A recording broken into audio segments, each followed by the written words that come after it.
नमस्कार साथियों, स्वागत है आप सभी लोगों का करियर इंडिया एजुकेशन में। मैं अभिषेक दुबे आज आपके लिए लेके आया हुआ हूँ सामान्य विज्ञान में जीव विज्ञान में सबसे ज्यादा महत्वपूर्ण टॉपिक, खास तौर पर वन आरक्षक और जेल प्रहरी के लिए पादप जगत यानी वनस्पति विज्ञान बॉटनी।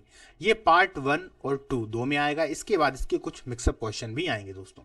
तो जो लोग टेलीग्राम से नहीं जुड़े हुए हैं, टेलीग्राम से जुड़ जाएं। जैसे ही क्लास समाप्त होगी उसमें पीडीएफ अपलोड कर दी जाएगी, आप लोग डाउनलोड करके आराम से उसको पढ़ सकते हैं। जिन लोगों ने चैनल को सब्सक्राइब नहीं किया है दोस्तों, चैनल को सब्सक्राइब जरूर कर लें। उससे फायदा आपको ये होने वाला है कि अभी इसकी जो क्लासें हैं वो चल रही हैं वन आरक्षक जेल प्रहरी की, उनको आप लोग कंटिन्यू ले सकते हैं और आपके पास में उसका नोटिफिकेशन आ जाएगा। तो चलिए दोस्तों, इस मजेदार टॉपिक को अपन चालू करते हैं। पादप जगत वनस्पति विज्ञान। दोस्तों ये इसलिए ज्यादा जरूरी है क्योंकि हमने देखा है कि वन रक्षक और जेल प्रहरी दोनों में ही विज्ञान एक महत्वपूर्ण टॉपिक है। खासतौर पर वन रक्षक में तो वनस्पति विज्ञान से 3 से 4 क्वेश्चन वो देंगे ही, इसको आप मान के चलिए, क्योंकि आप लोगों को अगर जो अपनी जॉब करना है वो वन के आसपास ही करना है, एक तरीके से वन में ही करना है, तो इससे रिलेटेड तो क्वेश्चन आने ही है। अब चलिए दोस्तों, अपन इसको चालू करते हैं, लेट नहीं करेंगे हर बार की तरह। चलिए, सबसे पहले ही प्रश्न आ जाता है कि वनस्पति विज्ञान यानी बॉटनी किसे कहा जाता है। तो विभिन्न प्रकार के पेड़ पौधों तथा उनके क्रियाकलापों के अध्ययन को वनस्पति विज्ञान या बॉटनी कहा जाता है। नॉर्मल प्रश्न है, सरल सा प्रश्न है। दूसरा प्रश्न सबसे महत्वपूर्ण है दोस्तों, जो यहां लिखा नहीं है, वो जानबूझ के नहीं लिखा है कि वनस्पति विज्ञान का पिताजी किसको कहा जाता है, यानी फादर ऑफ बॉटनी किसे कहा जाता है। तो थियो फ्रेस्टस को, किसको दोस्तों, थियो फ्रेस्टस को वनस्पति जगत का एक तरीके से पिताजी कहा जाता है या फादर कहा जाता है ना। यहां मैं नाम उनका लिख देता हूं। बहुत इंपॉर्टेंट प्रश्न है दोस्तों, बार बार पूछा जाता है, बार बार नाम जो पूछते हैं उसमें ऑप्शन में वो आसपास में ऐसे लगा देते हैं कि वो सभी नाम एक जैसे लगे, इसीलिए लड़के लोग गलत कराते हैं। उनका सही नाम है थियो फ्रेस्टस, ठीक है, थियो फ्रेस्टस, इसको याद रखेंगे, वनस्पति विज्ञान के फादर, फादर ऑफ बॉटनी, ठीक है। पादप जगत को कितने भागों में बांटा गया है, कंफ्यूज मत होना, वनस्पति विज्ञान पादप जगत एक ही बात है दोस्तों, है ना। विज्ञान में हिंदी में हम उसको पादप कहते हैं, क्लियर। विज्ञान में हिंदी में हम उसको क्या बोलते हैं, पादप बोलते हैं।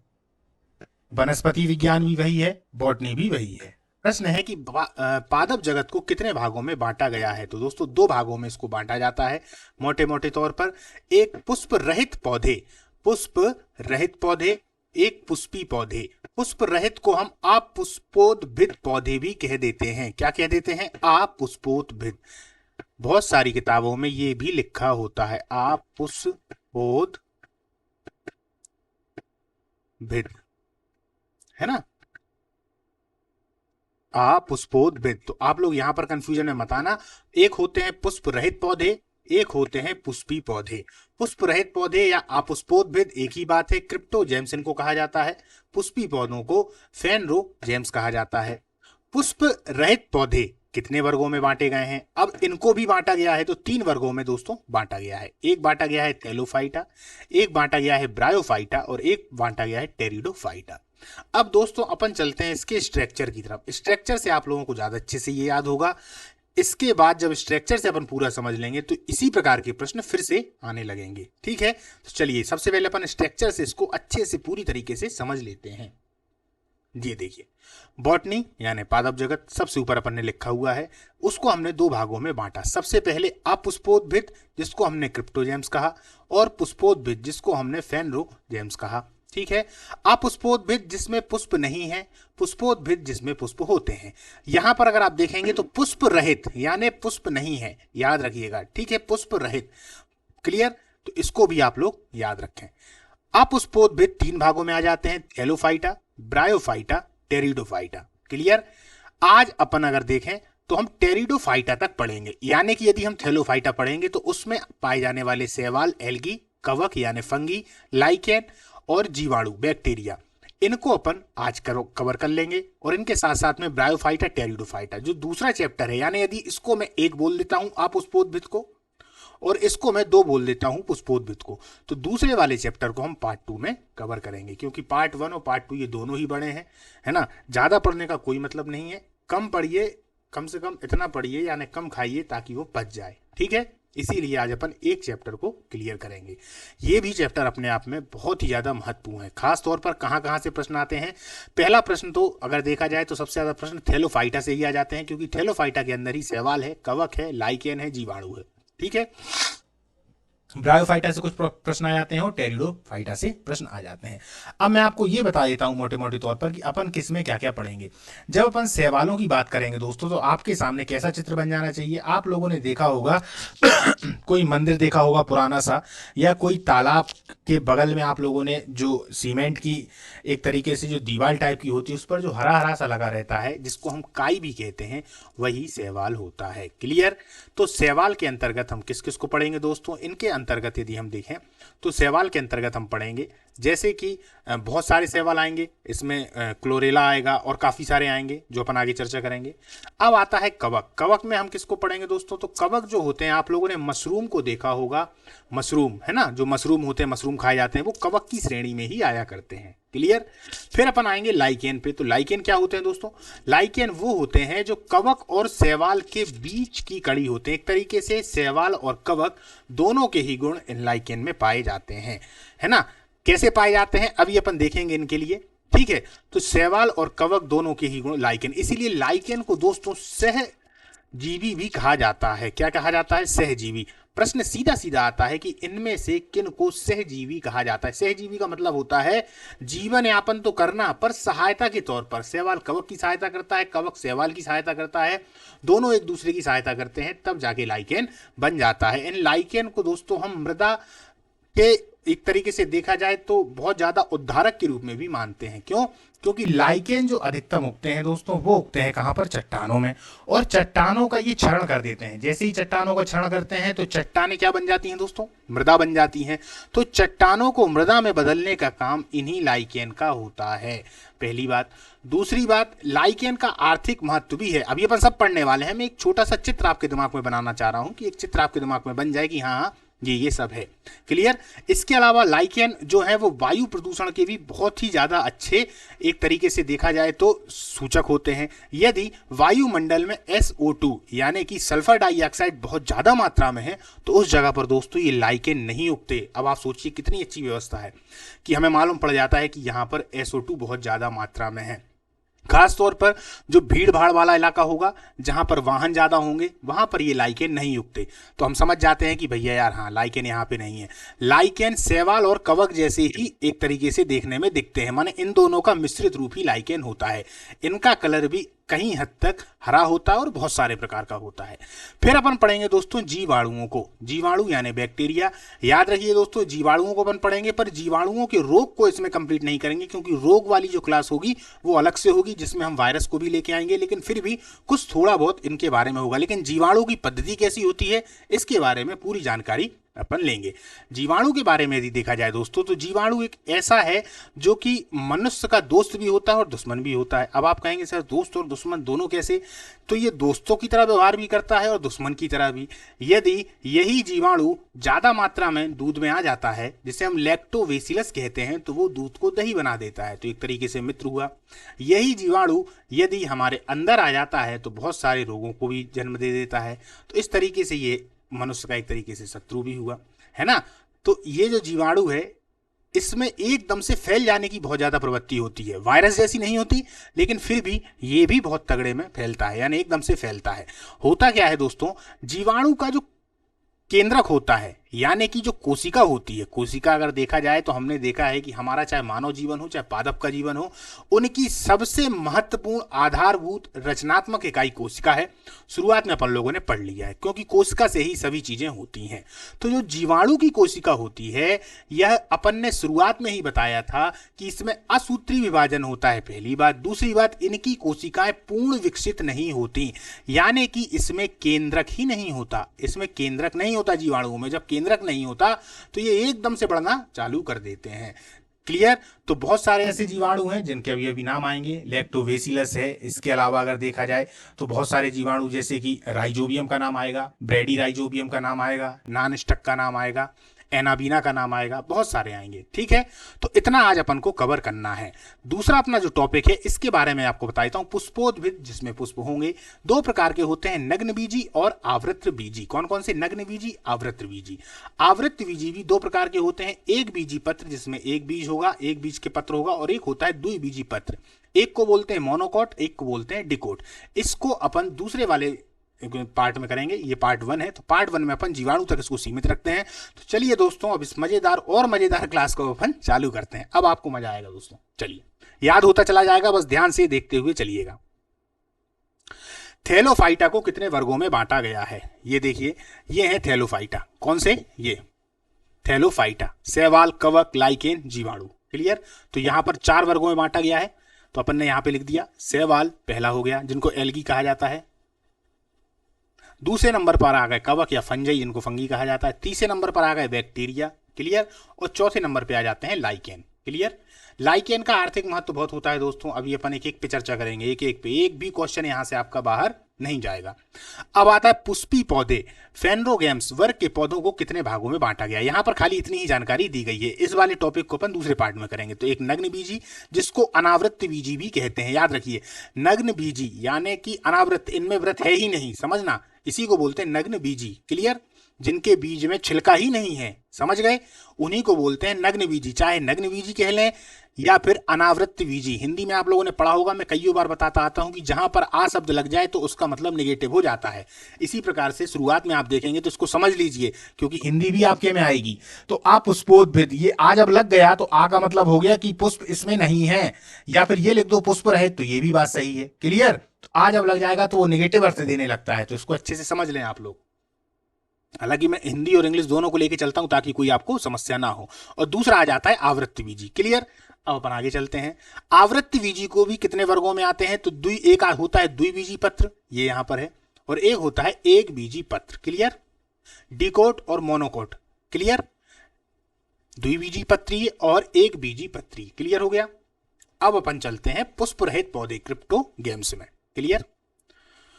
इस वर्ग के पौधों में पुष्प तथा बीज ही नहीं होते, इसीलिए तो पुष्प रहित पौधे कहा गया। ये वही है अपुष्पोद्भिद। मैं बार बार लिख देता हूं, अपुष्पोद, ये आधा दा है, अपुष्पोद्भिद, अपुष्पोद्भिद। क्लियर? चलिए, ये दा के नीचे हलन थे, मतलब आधा है। इस वर्ग के पौधों में पुष्प और बीज नहीं होता, इन्हें निम्न समूह में बांटा जाता है। थैलोफाइटा। अब दोस्तों समझ लीजिए इसको थैलो क्यों कहते हैं। थैलो का मतलब ये थैले के समान है। इनका शरीर सुकाय होता है, सुकाय को थैले कहा जाता है, सुकाए, यानी कि ये पेड़ जो होंगे एक तरीके से हैं तो पौधे ही, पर इसमें ना पत्ती है, ना फूल है, ना एक तरीके से देखा जाए जड़ भी है, तो वो भी समझ में नहीं आता, वो भी एक जैसी ही हुआ करती है, इसीलिए इनको सुकाए या थैलोफाइटा कहा जाता है। लेकिन एक बात याद रखें, वनस्पति जगत का सबसे बड़ा समूह है, सबसे बड़ा समूह। इंपॉर्टेंट, वेरी इंपॉर्टेंट, बार बार प्रश्न आता है। अब यहां से आपके प्रश्न आना चालू हो गए। प्रश्न पूछेंगे कि वनस्पति जगत का सबसे बड़ा समूह कौन सा है, तो बिल्कुल थैलोफाइटा लगा दें। याद कैसे करेंगे? एक थैला आप अपने हाथ में रख लें, अभी रख लें आप, मतलब अपने मन में ऐसी कल्पना कर लें कि थैला हमारे हाथ में है और इसी में पूरे के पूरे पेड़ पौधे रखे हुए हैं, और यही सबसे बड़ा है क्योंकि थैला है भाई मेरे पास में, तो थैलोफाइटा सबसे बड़ा। ठीक है, ये याद करने की ट्रिक है। इस समूह के पौधों का शरीर सुकाय होता है, ये अपने बता दिया, यानी एक समान होगा पूरा, अर्थात पौधे जड़, तना, पत्ती आदि में विभक्त नहीं होता। इसमें संवहन ऊतक नहीं होते। ऊतक आप लोग जानते हैं, अभी अपन इसके बाद ऊतकों की चर्चा करेंगे। जाइलम और फ्लोएम बहुत महत्वपूर्ण है। तो संवहन ऊतक नहीं होते। इसमें 3 प्रकार के पौधे आते हैं। कितने प्रकार के आते हैं? 3 प्रकार के पौधे आते हैं दोस्तों।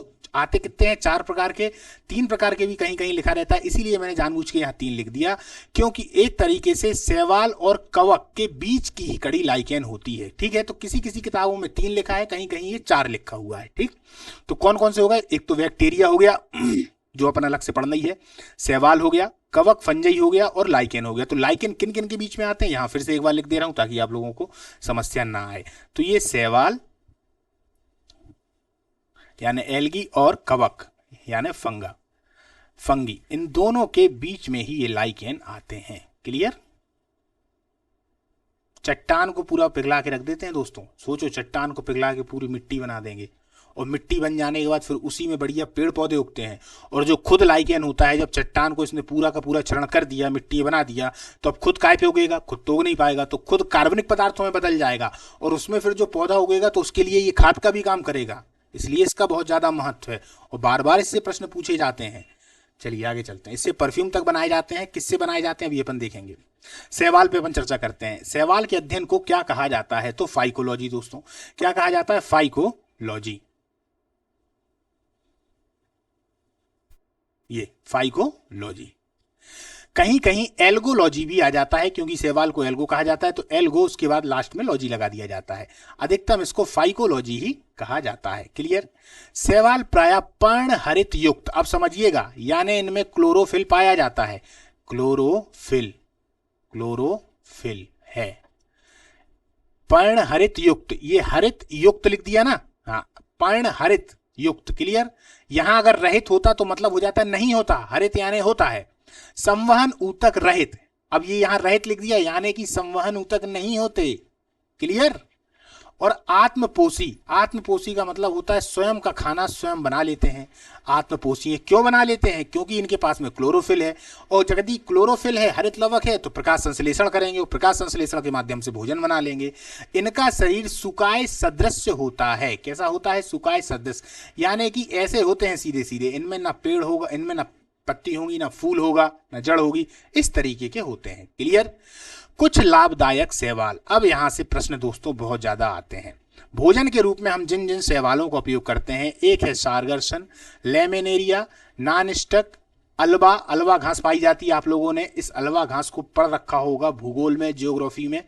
और फॉरफीरा, फॉरफीरा, ये हमें भोजन के रूप में मिलते हैं। ये खास तौर पर समुद्री होते हैं। एक प्रकार से और दोस्तों शैवालों को बांटा जाता है, वो अंदर की थोड़ी बात है, वो आपके काम की नहीं है, लेकिन उसमें दो प्रकार से बांटते हैं, एक मीठे पानी के और एक समुद्री पानी के या खारे पानी के शैवाल। तो ये वाले जो हैं ये समुद्री खारे के पानी के शैवाल होते हैं। आयोडीन बनाने में ये भी समुद्री पानी वाले हैं। लेमिनेरिया, फ्यूकर्स और एक्लोनिया, एक्लोनिया, इन सब के नाम आप लोग याद कर लीजिएगा। लेमिनेरिया यहाँ भी है, यहाँ भी है, दोनों के काम में आता है। औषधि बनाने में वेरी इंपॉर्टेंट, यहाँ पर दोस्तों जो जो नीले कलर से लिखे हैं वो सबसे ज्यादा इंपॉर्टेंट है। क्लोरेला से ही क्लोरीन नामक प्रतिजैविक एवं लेमिनेरिया से टिंचर आयोडीन बनाई जाती है। टिंचर आप लोगों ने देखा होगा, जब कभी घाव हो जाता है तो जिस प्रकार से हम डिटॉल का प्रयोग करते हैं उसी प्रकार टिंचर का प्रयोग करते हैं। और क्लोरेला से क्लोरीन नामक प्रतिजैविक, क्लोरीन को हम अक्सर देखा जाए तो पानी में डालते हैं कि नहीं डालते हैं, पानी में डाल के फिर क्लोरीन वाला पानी पिया जाता है। ठीक है, तो औषधि बनाने में दो हो गए, क्लोरेला से क्लोरीन और लेमिनेरिया से टिंचर। दोस्तों ये जो क्लोरेला है ये बहुत ज्यादा महत्वपूर्ण है, बार बार इस पर प्रश्न आता है। प्रश्न कैसा आता है अभी देखिए आप लोग। अब थोड़ा अनुसंधान कार्यों में देख लें तो क्लोरेला का भी काम होता है, एस्टी बुलेरिया का भी काम होता है और बेलोनिया का भी काम होता है। क्लोरेला के बारे में देख लिया जाए। क्लोरेला नामक शैवाल को अंतरिक्ष यान के केविन की हौज में, ये हौज है दोस्तों, खोज नहीं है, हौज में उगाकर अंतरिक्ष यात्री को प्रोटीन युक्त भोजन, जल और ऑक्सीजन प्राप्त हो सकते हैं। यानी कि क्लोरेला जो शैवाल है इसको अंतरिक्ष यात्री अपने साथ ले जाते हैं, उनके हौज में उगा रहता है। जब उनको प्रोटीन युक्त भोजन, जल, ऑक्सीजन की कमी होती है तो वो इस क्लोरेला से ही पूरी करते हैं। सोचिए कितना ज्यादा महत्वपूर्ण है। एक बात और मैं आपको बता दूं, अगर शैवालों में देखा जाए तो सबसे ज्यादा छोटा होता है वो क्लोरेला ही हुआ करता है। क्लियर। कौन सा होता है? क्लोरेला ही हुआ करता है। इसको हम अपनी नॉर्मल आंखों से भी नहीं देख सकते, जब ज्यादा मात्रा में होगा तब तो दिखेगा, लेकिन यदि हमें देखना है तो सूक्ष्मदर्शी की सहायता से ही हम इसको देख सकते हैं। बाकी जो आप काई देखते हैं वो शैवाल ही हुआ करती है। क्लियर। चलिए आगे चलते हैं। कवक, कवक यानी फंगी के अध्ययन को क्या कहा जाता है? तो इसको माइकोलॉजी कहा जाता है। माइकोलॉजी। क्लियर। यही इसको इंग्लिश में भी कह देते हैं, माइकोलॉजी। क्लियर। कवक, कवक क्या होते हैं? पर्णहरित रहित। सुनिएगा, पर्णहरित रहित यानी कि क्लोरोफिल इनमें नहीं है, क्लोरोफिल नहीं है, कवक में क्लोरोफिल नहीं है। यहां पर क्या था? पर्णहरित युक्त। समझिए, पर्णहरित युक्त यानी क्लोरोफिल था, प्लस यहां पर क्या हो गया?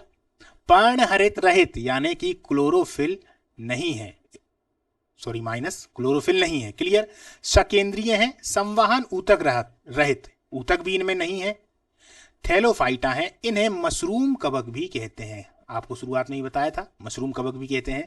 कवक में संचित भोजन ग्लाइकोजन के रूप में होता है। कवक जो अपना भोजन बनाते हैं वो ग्लाइकोजन के रूप में होता है। इनकी कोशिका भित्ति काइटिन की बनी होती है। क्या कोशिका भित्ति? हम कोशिका भित्ति की बार बार क्यों बात करते हैं, हम कोशिका की क्यों बात करते हैं? क्योंकि देखिए, किसी भी जीव के जीवन की अगर भौतिक इकाई है सबसे पहली बार में आती है तो वह कोशिका आती है।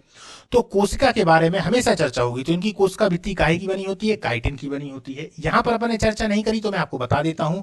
शैवाल जो अपना भोजन बनाते हैं वो किसमें बनाते हैं? स्टार्च के रूप में। वो किसमें बना रहे थे? वो बना रहे थे ग्लाइकोजन के रूप में। स्टार्च को ही हम क्या बोलते हैं? एक तरीके से मंड कहते हैं। तो यहां पर मैं लिखे दे रहा हूं ताकि आप लोग कंफ्यूजन में ना आए। तो ये स्टार्च के रूप में बनाते हैं। क्लियर? ये किसके? ये ग्लाइकोजन के रूप में बनाते हैं। और इनकी कोशिका भित्ति किसकी बनी होती है दोस्तों? काइटिन की। डबल रोटी के निर्माण में सैक्रोमाइसेज नामक कवक का प्रयोग किया जाता है। किसके? डबल रोटी के निर्माण में सैक्रोमाइसेज। क्लियर? बहुत इंपॉर्टेंट, बार बार पूछा जाता है इस समय, तो ये ट्रेंड में चल रहा है क्वेश्चन। डबल रोटी के निर्माण में किस कवक का प्रयोग किया जाता है? इसको आप लोग याद रखें, सैक्रोमाइसेज। मैंने बोला कि देखिए, जो जो नीले कलर से लिखा है उसको आप लोग अच्छे से कर लें। कवक पौधों में गंभीर रोग उत्पन्न करते हैं। सबसे अधिक हानि रस्ट और स्मट से होती है। पौधों में कवक के द्वारा होने वाले रोग इस प्रकार हैं। अब रोग को अपन देखेंगे। इसके अलावा कवक में देखा जाए तो दोस्तों देखिए, मशरूम ये कवक में आ गए। ईस्ट ये भी कवक हैं। ये सब आप लोग नोट करते चलिएगा, हालांकि मैं पीडीएफ दे दूंगा आपको। एक पेनिसिलिन, पेनिसिलिन ये भी कवक में आते हैं। इन तीनों चीजों को आप लोग याद रखें। क्या क्या? ईस्ट, मशरूम, पेनिसिलिन, ये तीनों ही कवक के अंतर्गत आते हैं। ईस्ट वही है जैसे डबल रोटी के निर्माण में, तो ब्रेड के निर्माण में, तो ये ईस्ट के रूप में आते हैं। किण्वन करने के लिए, किण्वन विधि आप लोगों ने देखा होगा, है ना? किण्वन करने के लिए तो ये ईस्ट ही काम में आते हैं। क्लियर है?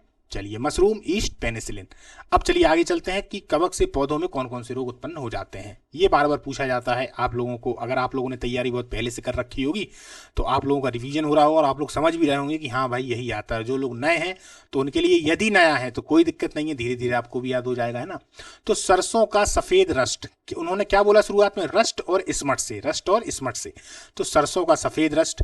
गेहूं का ढीला स्मट, गेहूं का ढीला स्मट। गेहूं का किट्टू रोग, गेहूं की जो बालियां होती है ना छोटी छोटी, पूरी पनप ही नहीं पाती, अंदर एकदम सुकुड़ सा जाता है। आलू की अंगमारी, आलू कैसा हो जाएगा?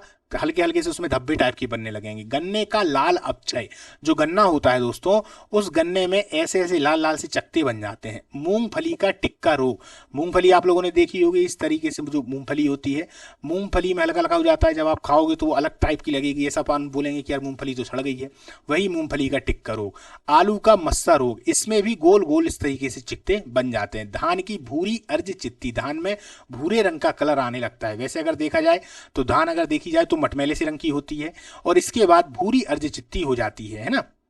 मटमैले रंग की होती है। आलू की पछेला अंगमारी और प्रांकुरों का डैपिंग रोग, प्रांकुरों का डैपिंग रोग। प्रांकुर किसे कहते हैं बताइए? एक तो होता है मूलांकुर, देखिए इस तरीके से, मान लीजिए बीज है, ये हो गया मूलांकुर, जो सबसे नीचे है, इसको बोलते हैं मूलांकुर, मूल यानी जड़ में है, और इसको बोलते हैं प्रांकुर।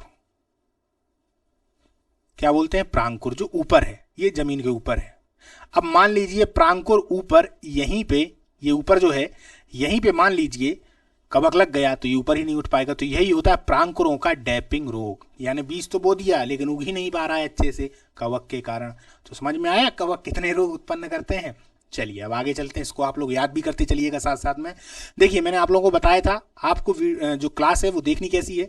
आज रात में 9:30 बजे क्लास चालू हुई, आपने पूरा अच्छे से देख लिया, एक एक चीज को देख लिया बिल्कुल ध्यान से। अब रात में सोते समय इसी को दोहराओ, जैसे गाना चलता है ना दिमाग में, वैसे ये क्लास चलनी चाहिए।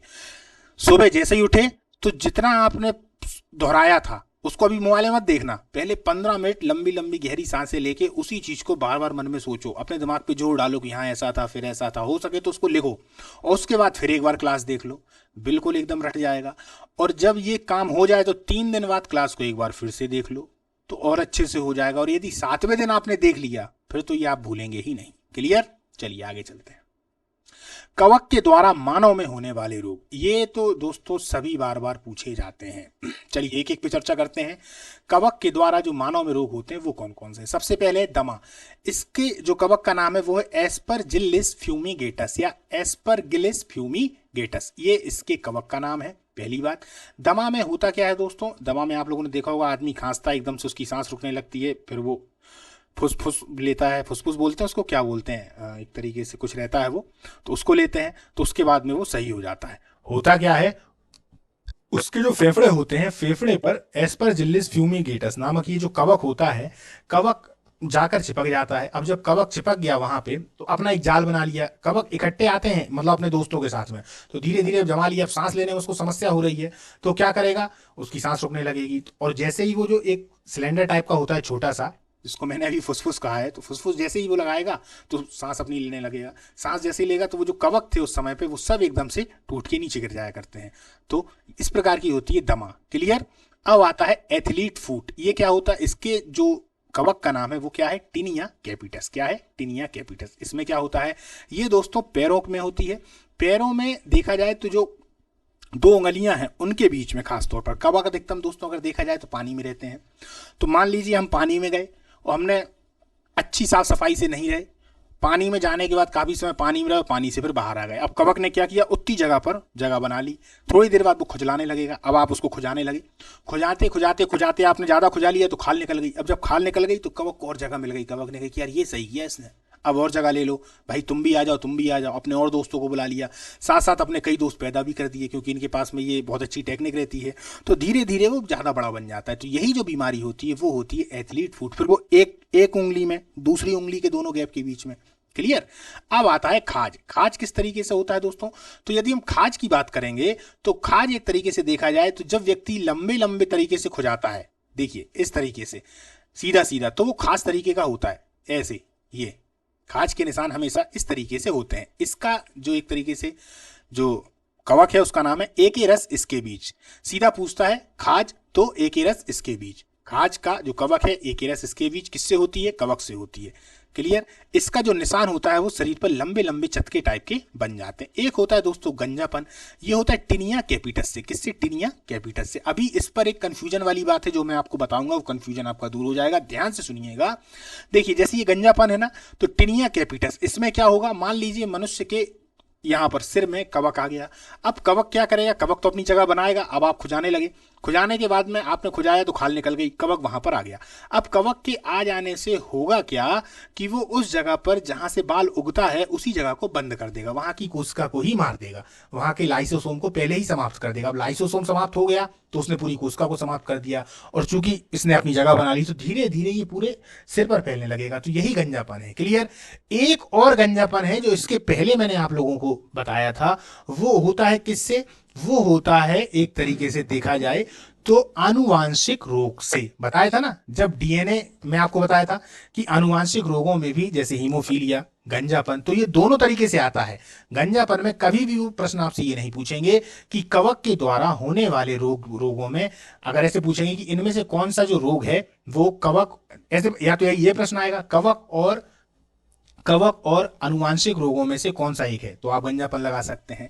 लेकिन ऑप्शन में यदि गंजापन आ जाएगा तो वो कवक और आनुवांशिक रोग दोनों नहीं देंगे। इसलिए आप लोग याद रखिएगा, गंजापन दोनों से हो जाता है, कवक से भी हो जाएगा और आनुवांशिक रोगों से भी हो जाएगा। क्लियर।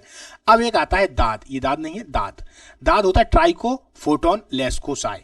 क्लियर। अब ये दाद किस तरीके की होती है दोस्तों, दाद इसके चकते गोल गोल होते हैं, इस तरीके के गोल गोल रिंग टाइप की बना लेते हैं, ये इस तरीके से ये दांत के होते हैं। तो इसके कवक को क्या बोलते हैं, ट्राइकोफोटोन लेस्कोसाई। क्या बोलते हैं, ट्राइकोफोटोन लेस्कोसाई। क्लियर है। चलिए, एफल नामक विष कवक से ही बनता है। ये बार बार पूछा जा रहा है, ये भी ट्रेंडिंग में बहुत चल रहा है प्रश्न। एफल, या ये नाम आता है इस तरीके से एफला, है ना, एफला नामक विष कवक से बनता है। क्लियर। चलिए, तो ये अपन ने जानकारी ले ली। अब देखते हैं कवक और शैवाल दोनों से मिलकर क्या बनते हैं, लाइकेन। ये बहुत महत्वपूर्ण है दोस्तों। लाइकेन कवक तथा शैवाल दोनों से मिलकर बनता है। इसमें कवक तथा शैवाल का संबंध परस्पर सहजीवी जैसा होता है। सहजीवी का मतलब क्या होता है दोस्तों, साथ में जीवन जीना, एक दूसरे की सहायता करके जीवन जीना। कवक क्या करेगा, कवक जल खनिज लवण, विटामिन आदि शैवाल को देगा। किसको दे देगा? शैवाल को देगा। और शैवाल प्रकाश संश्लेषण की क्रिया करेगा, कार्बोहाइड्रेट का निर्माण कर कवक को दे देता है। कवक एवं शैवाल की इस तरह के सहजीवी संबंध को हम क्या बोलते हैं? हेलोटिज्म। इस हेलोटिज्म को भी याद रखना, हेलोटिज्म। ऐसा प्रश्न आता है कि इनमें से हेलोटिज्म कौन है? तो लाइकेन है। सहजीवी कौन है? तो लाइकेन है। कवक और शैवाल दोनों मिलकर क्या बनाते हैं? तो लाइकेन है। क्लियर? इस लाइकेन को आप लोग याद रखिएगा।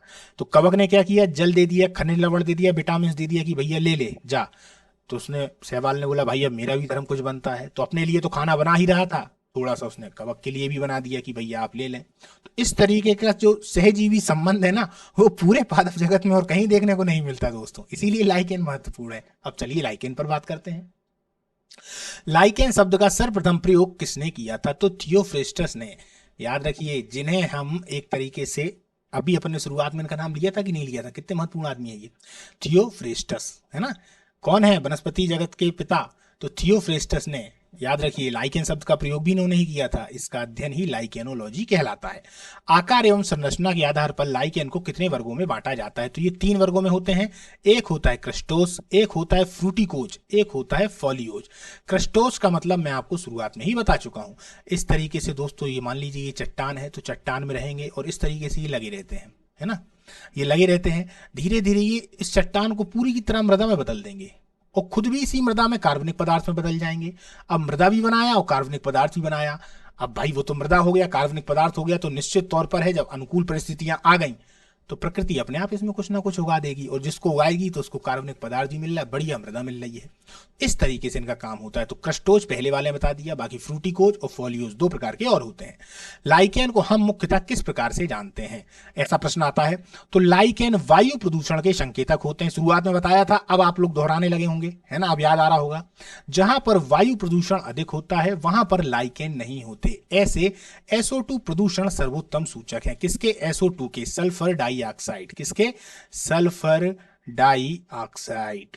आप लोग बताइएगा कमेंट करके कि सल्फर डाइऑक्साइड सबसे ज्यादा किससे निकलती है? प्रदूषण तो बहुत ज्यादा करती है ये। तो सल्फर डाइऑक्साइड जहां होगी लाइकेन नहीं उगेगा। देख लीजिए, शहर में कहीं नहीं होते, आप गांव के किसी मंदिर के आसपास चले जाएं, लाइकेन दिखने लगेंगे, शैवाल दिखने लगते हैं, पर शहरों में ये नहीं दिखते। क्लियर? कार्टिकोल्स किसे कहते हैं या कॉर्टिकोल्स किसे कहते हैं? तो पेड़ों की छालों पर उगने वाले लाइकेन को हम कॉर्टिकोल्स कहते हैं। ये बहुत सारे रंगों में होते हैं दोस्तों, इनके रंग अलग होते हैं, क्योंकि देखिए शैवाल तो मुख्यतः नीले हरे होंगे, कवक भी बहुत सारे रंगों के होते हैं, और जब दोनों आपस में मिल जाते हैं तो इनके रंग और ज्यादा बढ़ जाते हैं। तो ये काफी सारे रंगों के होते हैं और एक जगह पूरे जम जाते हैं ना। सेक्सीगोल्स किसे कहते हैं? तो खाली चट्टानों पर उगने वाले जो लाइकेन होते हैं उनको सेक्सीगोल्स कहा जाता है। जो खाली चट्टानों पर उगेंगे, खाली चट्टान है उन पे ही उग गए, उनकी जो बीच की दरारें थी उनमें से इस तरीके से उग गए। ठीक है। किस लाइकेन से नीला रंग प्राप्त किया जाता है? तो आर्चिल लाइकेन से। किससे? आर्चिल लाइकेन से। इंपॉर्टेंट प्रश्न आ रहे हैं दोस्तों, इंपॉर्टेंट है, याद रखिए, याद कर लीजिएगा, रट लीजिएगा। आर्चिल लाइकेन से नीला रंग। प्रयोगशाला में प्रयोग होने वाला लिटमस पेपर किससे प्राप्त किया जाता है? तो लाइकेन से। आप लोगों ने बहुत सुन रखा होगा, केमिस्ट्री बार बार आता है कि अम्ल क्या करते हैं? लाल लिटमस को नीला कर देते हैं। क्षार क्या करते हैं? नीले लिटमस को लाल कर देते हैं। ये लिटमस है क्या? ये लिटमस एक पेपर है, दरअसल बनता किससे है? इसी लाइकेन से बनता है। तो उसी को अम्ल क्षार की जो बेसिक क्रियाएं होती हैं उनको कराने के लिए प्रयोगशाला में बहुत प्रयोग होता है और बहुत अच्छे स्तर पर प्रयोग होता है। तो यही लिटमस पेपर जो है वह लाइकेन से ही प्राप्त होता है। क्लियर है? चलिए आगे चलते हैं। इत्र बनाने में कौन से लाइकेन उपयोगी होते हैं? तो लॉबेरिया और इरवेनिया। इरवेनिया, ये जो इरवेनिया शब्द है ये इंपॉर्टेंट है दोस्तों, बार बार पूछा जाता है। एक तरीके से देखा जाए तो रेलवे के एग्जाम में ये काफी बार पूछा गया है। क्लियर? इरवेनिया। चलिए, असनिक अम्ल किस लाइकेन से प्राप्त किया जाता है? तो इसको याद करने की जरूरत नहीं, असनिया अम्ल से। नॉर्मल है, असनिया अम्ल से। लाइकेन का उपयोग किन किन बीमारियों में किया जाता है? देखिए, डायरिया में इसका उपयोग होगा, हाइड्रोफोबिया में इसका प्रयोग होगा। डायरिया यानी उल्टी दस्त, हाइड्रोफोबिया यानी जिनको पानी से डर लगता है ना। पीलिया, पीलिया आप लोग जानते ही हैं, काली खांसी, इन सभी में लाइकेन का उपयोग होता है। क्लियर? हाइड्रोफोबिया तो आप जानते हैं, ऐसा व्यक्ति जिसको पानी से ही डर लगने लगता है, वो पानी से ही डरेगा। चलिए, रेडियर मास और क्लोडोनिया क्या है? ये भी लाइकेन के ही नाम है। आर्कटिक भाग में भोजन के रूप में लिया जाने वाला लाइकेन। कहां? आर्कटिक भाग में, बर्फीला भाग है ना, वहां पर रेडियर मास और क्लोडोनिया ये दोनों भोजन के रूप में लिए जाते हैं। तो दोनों को आप लोग याद रखें। इंडो कार्बन का उपयोग किसमें होता है? तो जापान के निवासियों के द्वारा भोजन के रूप में। सीधा सीधा प्रश्न आता है, इंडो कार्बन का उपयोग कहाँ होता है? जापान के जो निवासी हैं उनके रूप में। इंडो कार्बन या फिर इंडो कार्पन भी होता है इसका नाम, इंडो कार्पन। क्लियर, दोनों को याद रखें, इंडो कार्बन, इंडो कार्पन। दक्षिण भारत में परमेलिया का उपयोग किस रूप में किया जाता है? ये जो परमेलिया है ये भी लाइकेन है। प्रश्न ऐसे आता है कि परमेलिया इनमें से क्या है? कवक, बैक्टीरिया, जीवाणु, वायरस, लाइकेन, बताइए, या इनमें से कोई नहीं? तो लाइकेन लगा दीजिएगा। तो ये क्या है? परमेलिया। क्या बनाने में? सालन बनाने में। अब सालन क्या होती है? तो ग्रेवी जो होती है ना, ग्रेवी, ग्रेवी, या फिर हम उसको करी भी बोल देते हैं, या हम उसको सुरा भी बोल देते हैं ना, या रसा भी बोल देते हैं। तो ये सभी चीजें जो हैं वो दक्षिण भारत में सालन बनाने के काम में आती है। किससे? परमेलिया से। आप लोगों ने देखा होगा, रेस्टोरेंट में आप ऑर्डर करते हैं, भैया ले आओ मटर पनीर, तुरंत लेके आ जाता है 5 मिनट में। भाई कैसे ले आता है? फिर देखा, यार भाई एक काम करो, शाही पनीर ले आ, तुरंत ले आया 5 मिनट में। होता कुछ नहीं है, उनके पास में एक ग्रेवी होती है, बाद में 5 मिनट में वो पता है क्या करते हैं? अलग अलग मसाले डाल के उसको तैयार करके आपको दे देते हैं। वो जो ग्रेवी रखी रहती है उसका दक्षिण भारत में प्रयोग होता है परमेलिया से। हमारे उत्तर भारत में प्याज और अन्य अन्य चीजों की ग्रेवी बनती है ना। चलिए, तो आप लोग समझ तो गए ना, आगे चलते हैं। इंपॉर्टेंट, मिर्गी की दवा बनाने में किस लाइकेन का उपयोग होता है? तो परमेलिया सेक्सटिलिस, इसको याद रखिएगा, इसमें परमेलिया सेक्सटिलिस, ये याद रखिएगा। क्लियर है ना? तो परमेलिया एक सालन बनाने में याद रखिएगा। और सोच लीजिए दक्षिण भारत में किसी को मिर्गी आ गई थी, या दक्षिण भारत का कोई आपका फ्रेंड हो, तो सोच लीजिए शायद उसको मिर्गी ना आ जाए। इस तरीके का कुछ अपने दिमाग में बना लीजिएगा, तो सालन बनाने में भी याद हो जाएगा, साथ साथ में मिर्गी की दवा बनाने में भी याद हो जाएगा। चलिए आगे चलते हैं। अब देखते हैं जीवाणु, बैक्टीरिया। क्लियर, जीवाणु की खोज किसने की थी? तो दोस्तों एंटोनी वॉन ल्यूवेनहॉक ने 1683 में इसकी खोज की। जीवाणु विज्ञान के पिता ल्यूवेनहॉक को ही कहा जाता है, यानी कि father of bacteria Leeuwenhoek. Clear, जबकि जीवाणु इसे नाम एहरेनबर्ग ने दिया। दोनों इंपॉर्टेंट क्वेश्चन है। आदमी एहरेनबर्ग की जगह ल्यूवेनहॉक लगा आता है, ल्यूवेनहॉक की जगह एहरेनबर्ग लगा आता है। क्यों? क्योंकि प्रेशर में रहता है ना जब वहां बैठता है। वो ऐसा सोचते ही नहीं कि भाई घर पर बैठे हैं। अगर वो ऐसा सोच के पेपर दे ले, अच्छी तैयारी किसी ने करी हो और सोच ले कि मैं तो घर पे ही बैठा हूँ अपने, तो 101% सिलेक्शन ले जाएगा, कोई नहीं रोक सकता उसको। लेकिन उसने सोच लिया मैं तो पेपर देने आया हूँ, पेपर देना, और वो भी इतना पेपर, अगर फेल हो गया तो फेल हो गया तो ये माइनस चीज उसके दिमाग में आ जाती है ना, तो गलत करवा देती है। इसीलिए याद रखिए, प्रश्न अलग अलग तरीके से होता है। जीवाणु की खोज की बात आ जाएगी तो हम क्या लगाएंगे? ल्यूवेनहॉक। जबकि जीवाणु को बैक्टीरिया नाम किसने दिया? क्या? बैक्टीरिया, तो एहरेनबर्ग। यहां मैं लिख देता हूं, जीवाणु नाम एहरेनबर्ग, इसको बैक्टीरिया। Clear, bacteria. चलिए, कालेरा एवं तपेदिक के जीवाणु की खोज किसने की? तो रॉबर्ट कोच ने। कालेरा एवं तपेदिक, बीसीजी नाम सुना होगा ना, बेसिलस कॉलम्यूटर ग्यूरिन। कितना खतरनाक था दोस्तों, एक तरीके से देखा जाए तो टीबी, ट्यूबरक्लोसिस भी शायद इसको कहते थे, है ना। टीबी इतनी खतरनाक थी कि इससे तो बहुत सारे आदमी गांव में, अगर देखा जाए तो किसी एक को टीबी हो गई तो उस घर के 3-4 आदमी ने पड़ जाया करते थे। पर अब आजकल टीबी नहीं होती, क्योंकि बच्चा जैसे ही छोटा होता है तो आप लोगों ने देखा होगा कि भैया ले आओ आओ बीसीजी का इसको टीका लगवा दो, तो पहले ही टीका लगवा दिया। तो टीके ने क्या बोल दिया कि अब हम अंदर बैठ गए हैं, टीबी तुम बाहर ही रहना, अंदर मत आना, अंदर आओगी तो मार दिए जाओगे। तो इस तरीके से बीसीजी का जो टीका है वो पहले ही लग जाता है, तो अब टीबी भारत में नहीं होते। इक्का दुक्का कोई केस गांव में दिख जाते हैं तो दिख जाते हैं, अन्यथा नहीं होते। या फिर ये केस उनको होता है जो बहुत ही ज्यादा शरीर से कमजोर होते हैं। पहले ऐसा माना जाता था जिसको टीबी हो गई तो वो तो निपट ही जाएगा, और जो ज्यादा खांसने लगा, खांसने में कहीं खून आ गया तो पहले ही वहां के जो वैद्य होंगे वो कह देते हैं भैया अब 1 महीने से ज्यादा आपका आदमी जी नहीं पाएगा, अब इसकी जिंदगी कम है, तो पहले ही उसको मार दिया करते थे, तो मन से भी हार जाता था वो। लेकिन अब ऐसा नहीं है। रेबीज का टीका और दूध का पास्चुराइजेशन की खोज किसने की? तो भैया लुई पास्चर ने। तो सबसे पहले तो अपन रेबीज के टीके पे चर्चा कर लें। रेबीज का टीका क्या था दोस्तों? रेबीज का टीका बहुत ही जरूरी टीका है कि मान लीजिए आपको कुत्ते ने काट लिया। अब आपको कुत्ते ने काट लिया तो कुत्ते के काट लेने के बाद यदि रेबीज का जो वायरस है वो आपके अंदर चला गया, मान लीजिए चला गया, तो अब रेबीज जैसे ही आपके अंदर चला जाएगा तो आपको सबसे पहले तो पानी से डर लगने लगेगा, आपको हवा का जैसे ही झोंका आएगा तो आप चौंकने लगेंगे। थोड़ा सा आपको कोई आवाज देगा तो आप चौंकने लगेंगे और 1 महीने में ही आप समाप्त हो जाएंगे। 1 महीने से ज्यादा कोई जीवित रह ही नहीं सकता यदि रेबीज ने दिमाग पे अटैक कर दिया तो रेबीज दिमाग पे अटैक नहीं कर पाए, इसीलिए जैसे ही कुत्ता काटता है तो हम तुरंत जाते हैं, हम कहते हैं भैया रेबीज का इंजेक्शन हमारे लिए लगा दीजिए। पहले ये इंजेक्शन 16 लगा करते थे, आप लोगों को पता होगा कितने इंजेक्शन लगते थे, 16। कहाँ लगते थे? पेट में। फिर इसके बाद 3 इंजेक्शनों का चलन आया। जब ये 3 इंजेक्शन का चलन आया तो दोस्तों उस समय मुझे भी एक बार कुत्ते ने काटा था, तो मेरा जो छोटा भाई है वो कहने लगा कि अरे पापा भैया के पेट में तो 16 इंजेक्शन लगेंगे, लेकिन मुझे 3 ही इंजेक्शन लगे थे, है ना। फिर उसके बाद में मेरे को एक बार और कुत्ते ने काटा, तब तक मैं 1 इंजेक्शन का प्रचलन आ चुका था। तो मुझे 2 बार काट चुका है, तो मैंने 3 भी लगवा लिया और 1 भी लगवा लिया। तो यदि आप लोगों को कुत्ता काट ले तो आप लोग इंजेक्शन जरूर लगवा लें, क्योंकि ये बहुत खतरनाक होता है। जो रोगी होता है वो जीभ बाहर निकालने लगेगा, है ना। उसका वायरस ही ऐसा होता है कि वो रोगी बार बार जीभ अपनी बाहर निकालेगा, पानी की तरफ दौड़ने की कोशिश करेगा और उसी पानी से डरेगा भी, कुत्ते जैसी हरकत हो जाती है और 1 महीने के बाद वो अपने आप समाप्त हो जाता है।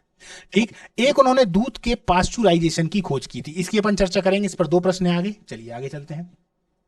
अंग्रेजी के चिन्ह कॉमा के आकार के जीवाणुओं को क्या कहा जाता है? इससे भी प्रश्न आता है दोस्तों, तो इसको देख लेते हैं। वाइब्रियो कॉलेरी, इस तरीके का होता है वो जीवाणु, इस तरीके का, ये इस तरीके से जो अंग्रेजी का अक्षर कॉमा होता है ना, ये इस तरीके का ये प्रश्न आता है। इसीलिए वाइब्रियो कॉलेरी को हम एक तरीके से उसको हम जब सूक्ष्मदर्शी से देखेंगे तो अंग्रेजी के चिन्ह कॉमा के आकार का दिखेगा।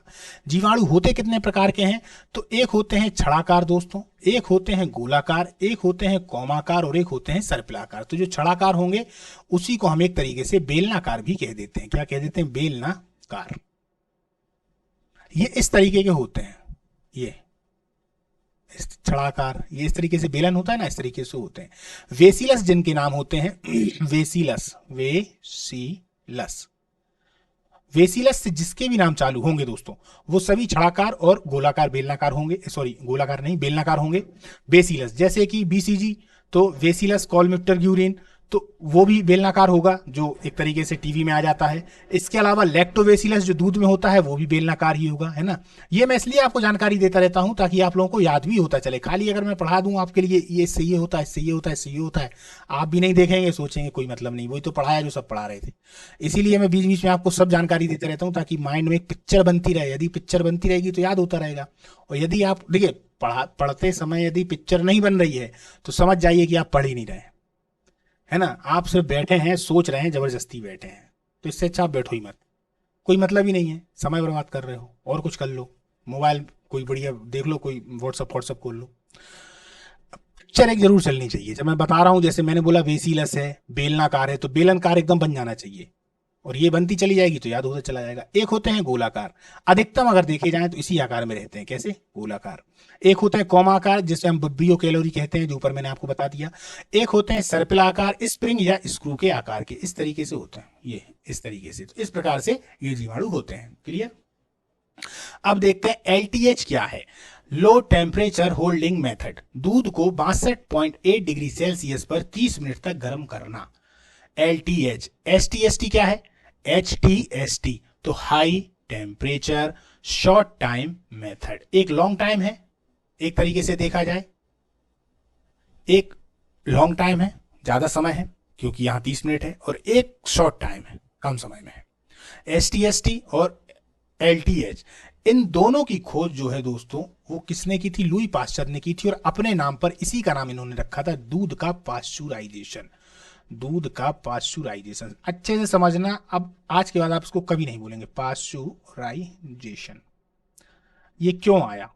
ये दरअसल दोस्तों दूध का पास्चुराइजेशन इसलिए आया कि उस समय पर जब इन्होंने इसकी खोज की तो उस समय तक देखा जाता था कि दूध बहुत ज्यादा जरूरी है। तो दूध को जैसे ही निकाला करते थे तो निकाल लेने के बाद उसमें यह देखा गया कि उसको हम बहुत ज्यादा गर्म भी कर दें तो भी कुछ समय के बाद वो खराब हो जाता था, क्योंकि उस समय पर कोई फ्रिज जैसी इतनी अच्छी व्यवस्था तो थी नहीं।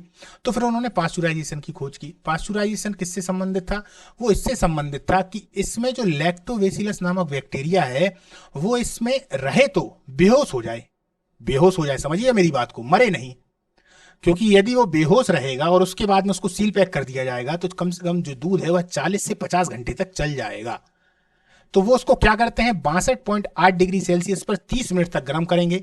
उसमें क्या होगा कि जो लैक्टोबैसिलस जो बैक्टीरिया है वो बेहोश हो जाएगा, अब उठने वाला नहीं है, और उसको तुरंत में ठंडा करके उस सील पैक कर देंगे। तो वही पास्चुराइजेशन होता है। आप लोगों ने देखा होगा कि जो दूध के पैकेट होते हैं उस पर क्लियर लिखा होता है पाश्चुराइजेशन, यानी कि ये पाश्चुरीकृत पहले से हैं, यानी ये 40 घंटे तक 40 घंटे के आसपास चल जाएंगे। अब दुकान वाले जानबूझ के उसको 60 घंटे 3 दिन में निकाल देते हैं, वो एक अलग बात है, पर 40 से 50 घंटे तक वो चल जाता है काम उसका। दूसरी विधि क्या थी? HTST, high temperature short time method. ये किस लिए बनाई गई? ये इसलिए बनाई गई थी ताकि दूध को हम जल्दी गर्म कर सकें, क्योंकि यार 30 मिनट तक मान लो गर्म करना है तो 30 मिनट तक जो बड़ी बड़ी फैक्ट्रियां उनको इतनी सारे दूध के पैकेट बनाने हैं, इतने समय तक कौन रुकेगा? तो इसलिए इसको किया गया। इसमें क्या था कि 71.60 डिग्री सेल्सियस, यानी कि इससे 10 ज्यादा समझ लो आप, इससे 10 ज्यादा ही है, 62.8 से 71.7 मतलब ज्यादा। तो इतने डिग्री सेल्सियस पर 15 सेकेंड तक गर्म करना। अब इतने डिग्री सेल्सियस पर 15 सेकेंड तक गर्म करना, तो यार ये हम घर पे तो कर ही नहीं सकते। क्या हर कोई कर सकता है STST को? LTH को तो जैसे तैसे कर भी लोगे थर्मामीटर लगा के, पर STST को कैसे कर पाएंगे? नहीं कर पाएंगे। मान लीजिए कोई भगोना लिया, उसको 71.60 डिग्री सेल्सियस पे गर्म किया, अब गर्म कर लेने के बाद में उसमें दूध डालेंगे तो थोड़ी देर तक तो दूध रहेगा ना, थोड़ी देर बाद उबलेगा, तो तब तक में तो 15 सेकंड चले ही जाएंगे। तो ये विधि कैसे संभव थी? ये विधि संभव थी फुहारा विधि से। ये फुहारा विधि कैसी होती है यहां पर समझिए। इस तरीके से एक कंटेनर में मिल्क भरा होता है यहां पर, और यहां से एक लगा रहता है, यहां पे मान लीजिए मिल्क भरा है, M से मैंने लिख दिया। ये दूसरा कंटेनर होता है जिसमें एक लगा होता है हीटर। क्या होता है? हीटर। हीटर को 71.60 डिग्री सेल्सियस, कहीं कहीं 72 भी आता है, 72 डिग्री सेल्सियस पे गर्म करेंगे और यहां से दूध फुहारा के रूप में निकालेंगे, बहुत ज्यादा, बहुत तेज आवाज में, मतलब बहुत तेज स्पीड में। तो ये एक एक कण में बच जाएगा, और ये हीटर इतना गर्म होता है कि इसको तुरंत गर्म कर देगा। यहां से तुरंत ये बाहर आ जाएगा, यहां पर इसको ठंडा कर दिया जाएगा और पैकेटों में भर दिया जाएगा। तो जो काम 30 मिनट में होना था वो काम 15 सेकंड में होने लगा।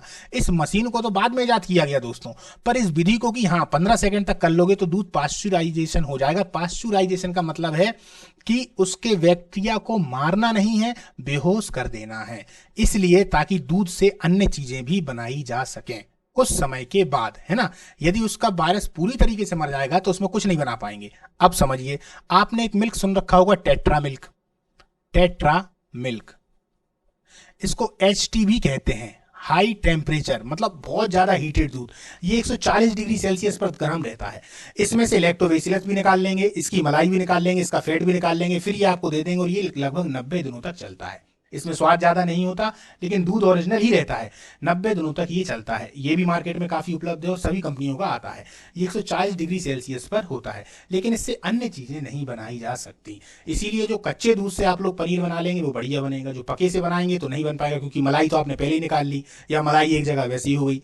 तो समझ गए ना LTH STST का क्या महत्व था। इसलिए पाश्चुराइजेशन पे काफी प्रश्न आते हैं, और एक तरीके से देखा जाए तो आर्थिक तौर पर भी ये बहुत ही ज्यादा महत्वपूर्ण है ना। चलिए आगे चलते हैं। वायुमंडल की नाइट्रोजन का स्त्रीकरण कौन करते हैं? तो एनाबीना और नास्टक, AN से इसको संबोधित किया गया है। वायुमंडल की नाइट्रोजन स्त्रीकरण, ये वायु है, वायु में नाइट्रोजन है, तो यहां से नाइट्रोजन को यहां ले जाना, यहां से यहां ले जाना, यहां से यहां कौन करेगा? एनाबीना, नास्टक। ये दोनों बैक्टीरिया ही हैं। क्लियर? शुरुआत में बता दिया था। क्लास को थोड़ा जल्दी करेंगे दोस्तों। राइजोबियम और ब्रेडी राइजोबियम इत्यादि जीवाणु जो है वो मटर कुल के पौधों की जड़ों में रहेंगे। जो जड़ों में रहेंगे वो कौन कौन से हैं?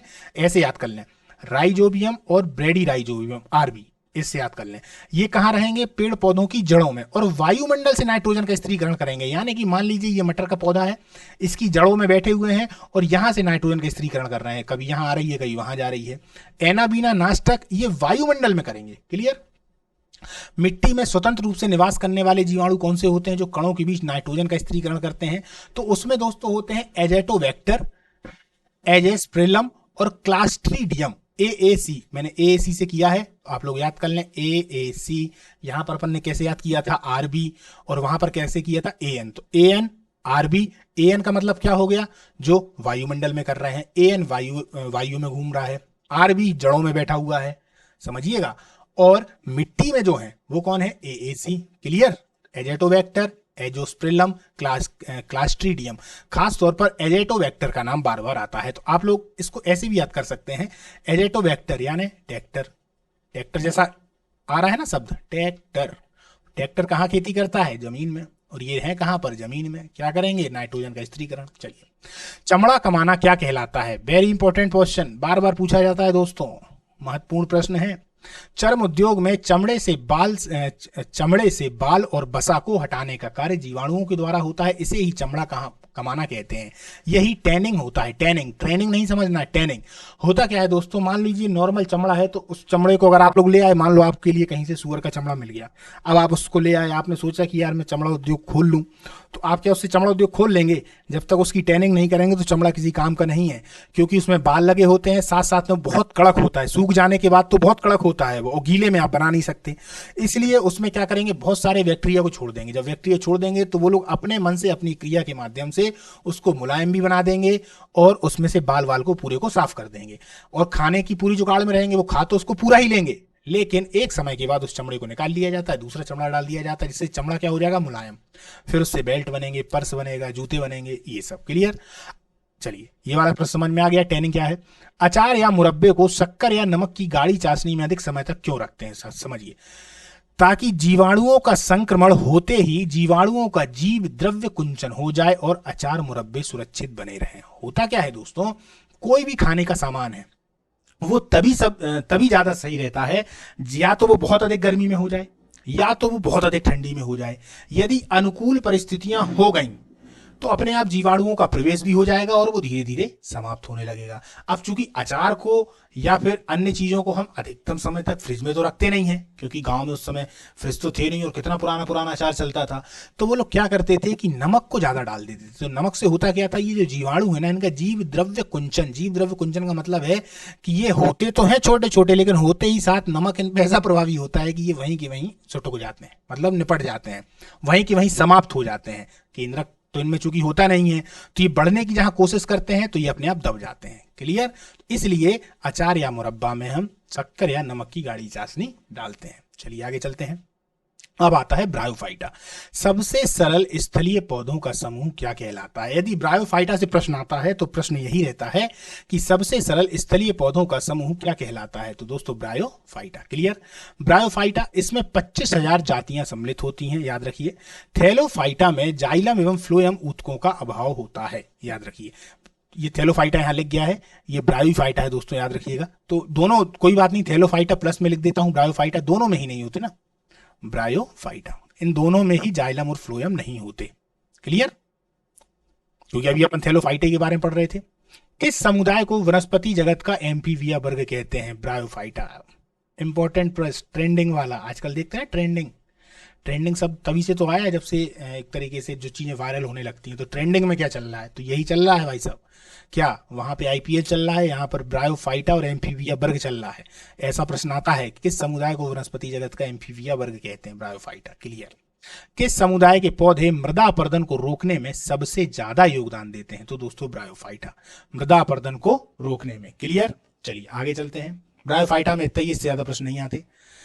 एक और इसमें याद रखिएगा, स्फैग्नम नामक मांस अपने स्वयं के भार से 18 गुना अधिक पानी सोखने की क्षमता रखता है। इसका प्रयोग कहाँ किया जाता है। पहली बात तो ये समझ लें कि स्फैग्नम नामक मांस किसके माध्यम से है, मतलब किस में आ रहा है, तो ब्रायोफाइटा में आ रहा है। ये मत भूलना, क्योंकि ऐसे ही आता है स्फैग्नम मांस किस में आता है, तुरंत थैलोफाइटा लगाएंगे आदमी, लेकिन आता ब्रायोफाइटा में है। वो अलग था, क्लोरेला है ना, जिसको हम अंतरिक्ष में ले गए थे, वो अलग था, वो थैलोफाइटा में था, ये ब्रायोफाइटा में है। देख लेते हैं। इसका प्रयोग पौधों को एक स्थान से दूसरे स्थान पर ले जाने के लिए माली पौधों को सुखाने से बचाने के लिए करते हैं। बाद में इसका उपयोग ईंधन के रूप में भी कर लिया जाता है। होता क्या है, स्फैग्नम एक तरीके से स्पंज के समान होते हैं, तो इनमें पानी सोख लेने की काफी क्षमता होती है। तो अपने से 18 गुना अधिक पानी सोख लिया। अब माली एक जगह से दूसरी जगह पेड़ों को ले जा रहे हैं, तो बीच में पानी कहाँ मिलेगा, तो इसी से निचोड़ निचोड़ के डाल दिया। जब पूरा पानी निचोड़ गया तो आगे चल के इसके बाद स्पंज टाइप का तो था ही, जला भी लिया। इसके बाद इसका एक काम और होता है दोस्तों, एंटीसेप्टिक के रूप में। अब मान लीजिए माली को कांटा लग गया, तो माली क्या करेगा, इसी को एंटीसेप्टिक के रूप में लगा लेगा। क्लियर। तो अब तीनों चीजें आपको याद हो गई होंगी। आगे चलते हैं। टेरिडोफाइटा, जंगल एवं पहाड़ों पर तथा छायादार स्थानों पर कौन से पौधे पाए जाते हैं, तो यही पाए जाते हैं दोस्तों, टेरिडोफाइटा। इनका शरीर जड़, तना, शाखा एवं पत्तियों में रहता है। इसको अब याद रखिए। अब जो आ रहे हैं उनमें जड़ भी आ गई, तना आ गया, शाखा आ गया, पत्तियां आ गई। तना जो है वह साधारण राइजोम के रूप में होता है। तना किस में होता है दोस्तों, तना साधारण राइजोम के रूप में। क्लियर। अभी अपन तना, जड़, पत्ती इन सब पे चर्चा करेंगे अगली वाली क्लास में। क्या टेरिडोफाइटा में संवहन ऊतक पूर्ण विकसित होते हैं? हाँ, इनमें संवहन ऊतक पूर्ण विकसित होते हैं, लेकिन लग गया, प्रश्न लग गया। जाइलम में वेसेल इंपॉर्टेंट एवं फ्लोएम में सह कोशिकाएं नहीं होती। जाइलम में वेसेल और फ्लोएम में सह कोशिकाएं नहीं होती। इनके पौधे बीजाणु जनक होते हैं और जन्म की क्रिया बीजाणु के द्वारा ही होती है। जन्म की क्रिया किसके द्वारा होती है दोस्तों? बीजाणुओं के द्वारा होती है। चलिए दोस्तों, तो आज की जो अपनी क्लास है वो समाप्त होती है। एक बार अपन एक चीज को और देख लेते हैं कि अपन ने कहां तक पढ़ लिया, ताकि आप लोग याद रखें कि कल हमें कहां से करना है ना। ये देखिए, आज अपन लोगों ने पहले वाले चैप्टर को देखा, जहां पे अपन ने किस किस चीज को क्लियर किया है। देखिए, आप उस पोतभित पर आए थे, इसको पुष्परहित कहते हैं, क्रिप्टोजेम्स। इनमें हमने थैलोफाइटा, ब्रायोफाइटा, टेरिडोफाइटा को देखा, जिसमें थैलोफाइटा में हमने शैवाल को देखा, कवक को देखा, लाइकेन को देखा, जीवाणुओं को देख लिया। फिर इसके बाद ब्रायोफाइटा पे अपन ने चर्चा की, फिर इसके बाद टेरिडोफाइटा पे हमने चर्चा कर ली। तो इतना अपना हो चुका है। अब अपन कल पुष्पोद्भिद पे आएंगे, जहां पर नग्न बीजी, आवृत बीजी, एक बीजी पत्र, द्विबीजी पत्र, इस पे चर्चा करेंगे। इस पे चर्चा कर लेने के बाद में दोस्तों अपन आएंगे पादप हार्मोन पे। पादप हार्मोन के बाद इनसे होने वाले जो भी एक तरीके से जो महत्वपूर्ण पेड़ हैं ये हैं। तो इसके बाद एक और जो है पार्ट 2 आएगा, और उसके बाद में मिक्सअप क्वेश्चन आ जाएंगे। तो आपका ये पूरा पादप जगत समाप्त हो जाएगा। चलिए दोस्तों, इसी के साथ नमस्कार, मिलते हैं अगली क्लास में। टेलीग्राम से जरूर जुड़ जाइएगा, PDF आपको वहीं पर प्राप्त होगी।